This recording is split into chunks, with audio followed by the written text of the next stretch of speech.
নতুন করে একটি সংসার শুরু করেছেন। প্রথম মাসেই বাজার থেকে কিনে ফেললেন চাল, ডাল, তেল, গ্যাসের সিলিন্ডার, ফ্রিজ, টিভি, দরকারি অদরকারি সবকিছু। নতুন সংসার বলে কথা, তাই কেনাকাটার তালিকাও বড়। কিন্তু মাসের শেষে হিসাব মেলাতে গিয়ে দেখা গেল বেতনের চেয়ে খরচ বেশি হয়ে গেছে। তখনই দুশ্চিন্তা শুরু হয়, এই বাড়তি খরচ সামলানো যাবে কিভাবে।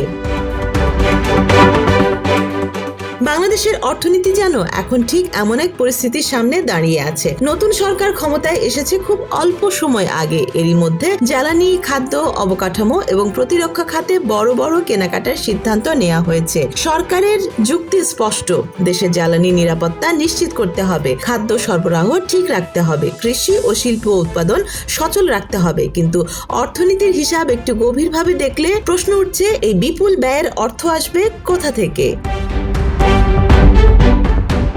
11 মার্চ 2026 তারিখে সরকারি ক্রয় সংক্রান্ত মন্ত্রিসভা কমিটির এক গুরুত্বপূর্ণ সভায় একের পর এক বড় সিদ্ধান্ত নেওয়া হয়। নতুন সরকারের অর্থমন্ত্রী আমির খসরু মাহমুদ চৌধুরী সভাপতিত্বে অনুষ্ঠিত সেই সভায় জ্বালানি, খাদ্য, কৃষি, অবকাঠামো এবং প্রতিরক্ষা খাতের বেশ বড় কিছু প্রকল্প ও আমদানি অনুমোদন দেয়া হয়।